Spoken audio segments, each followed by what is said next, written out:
May June മാസങ്ങളിൽ നടന്ന 24 പരീക്ഷകളിൽ നിന്ന് PSC ഒഴിവാക്കിയത് 109 ചോദ്യങ്ങളും തിരുത്തിയത് 32 ഉത്തരങ്ങളും. മെയ്യിൽ നടത്തിയ 13 പരീക്ഷകളിലെയും ജൂണിലെ 11 പരീക്ഷകളിലെയും ചോദ്യങ്ങളാണ് പരക്കെ ഒഴിവാക്കിയത്. ഡിഗ്രി ലെവൽ കോമൺ പ്രിലിമിനറി പരീക്ഷയുടെ 3 ഘട്ടങ്ങളിലായി യഥാക്രമം 7, 8, 16 ചോദ്യങ്ങൾ വീതം ആകെ 31 ചോദ്യങ്ങളാണ് ഒഴിവാക്കിയത്.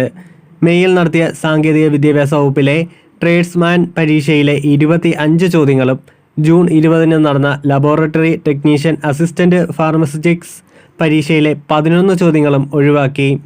പ്രാഥമിക ഉത്തരസൂചികയിൽ നൽകുന്ന ഉത്തരങ്ങൾ തിരുത്തിയ സംഭവവും ഏറി. മെയ്യിലെയും ജൂണിലെയും വിവിധ പരീക്ഷകളിലെ 32 ചോദ്യങ്ങളുടെ ഉത്തരമാണ് തിരുത്തിയത്.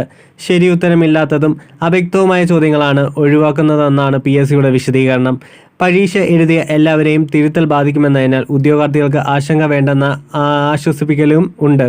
എന്നാൽ ചോദ്യങ്ങൾ തയ്യാറാക്കുന്നതിലെ അശ്രദ്ധയും അലംഭാവവും നിയന്ത്രിക്കാൻ എന്ത് നടപടി എടുക്കുന്നു എന്നതിന് വ്യക്തത വരുത്താൻ PSCക്ക് കഴിയുന്നില്ല. OMR പരീക്ഷ കഴിഞ്ഞാലുടൻ ചോദ്യപേപ്പറും പ്രാഥമിക ഉത്തരസൂചിയും PSC വെബ്സൈറ്റിൽ പ്രസിദ്ധീകരിക്കും. ഉദ്യോഗാർത്ഥികൾക്ക് പരാതി ഉണ്ടെങ്കിൽ 5 ദിവസത്തിനകം പ്രൊഫൈൽ വഴി പരാതിപ്പെടാം. വിദഗ്ധരടങ്ങുന്ന പാനൽ പരാതി പരിശോധിക്കും. പാനലിൻ്റെ ഭൂരിപക്ഷ അഭിപ്രായ പ്രകാരമാണ് ചോദ്യം ഒഴിവാക്കൽ തീരുമാനം. മുൻപ് ഉദ്യോഗാർത്ഥികൾ നൽകുന്ന പരാതികളെല്ലാം പരിഗണിച്ചിരുന്നു എങ്കിലും ഇപ്പോൾ രേഖാസഹിതം നൽകുന്ന പരാതികളെ പരിഗണിക്കാറുള്ളൂ. ചോദ്യപേപ്പറുകൾ വിവാദമാവാതിരിക്കാൻ ചോദ്യബാങ്ക് തയ്യാറാക്കാൻ PSC മുൻപ് തീരുമാനിച്ചിരുന്ന KV സലാഹുദ്ദീൻ ചെയർമാനായ സമയത്താണ് ഇതിന് തുടക്കം കുറിച്ചത്. KS രാധാകൃഷ്ണൻ ചെയർമാനായപ്പോൾ ഇതിൻ്റെ പ്രവർത്തനം ഊർജിതമാക്കി. ആയിരക്കണക്കിന് ചോദ്യങ്ങൾ ചോദ്യബാങ്കിൽ ഉൾപ്പെടുത്തി. പിന്നീട് കാര്യമായി മുന്നോട്ട് പോയതുമില്ല. മിക്കപ്പോഴും ചോദ്യകർത്താക്കളുടെ പിഴവാണ് ചോദ്യം ഒഴിവാക്കാൻ ഇടയാക്കുന്നത്. അതത് പരീക്ഷകളുടെ നിലവാരമനുസരിച്ച് മേഖലയിലെ അക്കാദമിക് വിദഗ്ധരാണ് ചോദ്യം തയ്യാറാക്കുക. സ്റ്റേറ്റ്മെൻറ്റ് ചോദ്യങ്ങൾ എത്ര വേണം, നിലവാരം എങ്ങനെയാവണം എന്നതിനൊക്കെയുള്ള PSC ചോദ്യകർത്താക്കൾക്ക് വ്യക്തമായ നിർദ്ദേശം നൽകാറുണ്ട്. എന്നാൽ പല പരീക്ഷകളിലും ഇതൊന്നും പാലിക്കപ്പെടാറില്ല. പരീക്ഷയുടെ രഹസ്യ സ്വഭാവം നിലനിർത്തുക എന്ന ലക്ഷ്യത്തോടെ വിദഗ്ധർ നൽകുന്ന ചോദ്യങ്ങൾ നേരെ അച്ചടിച്ചു വിടും. പരീക്ഷകളിലാണ് ചോദ്യപേപ്പർ ആദ്യമായി കാണുക.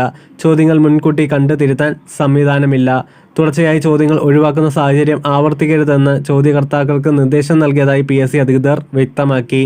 തെറ്റായ ചോദ്യം തയ്യാറാക്കലിൻ്റെ പേരിൽ മുൻപ് പലരെയും പാനലിൽ നിന്ന് ഒഴിവാക്കിയിട്ടുണ്ട്. പരീക്ഷയിലെ സുരക്ഷിതത്വം മുൻനിർത്തി ചോദ്യം തയ്യാറാക്കുന്ന രീതി പൂർണ്ണമായി മാറ്റിമറിക്കാൻ കഴിയില്ലെങ്കിലും തെറ്റുകൾ പരമാവധി ഒഴിവാക്കാൻ ജാഗ്രത പാലിക്കുമെന്നാണ് PSC അധികൃതർ നൽകുന്ന ഉറപ്പ്. അതേസമയം വിവിധ പരീക്ഷകളിലായി ഇതുവരെ എത്ര ചോദ്യം ഒഴിവാക്കിയെന്ന കണക്ക് സൂക്ഷിച്ചിട്ടില്ലെന്നാണ് PSCയുടെ വിശദീകരണം.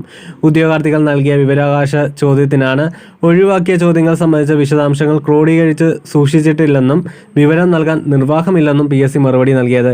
ഇതിനെതിരെ അപ്പീൽ നൽകാനും വിവരാവകാശ കമ്മീഷണറെ തന്നെ സമീപിക്കാനുമാണ് ഉദ്യോഗാർത്ഥികളുടെ തയ്യാറെടുപ്പ്.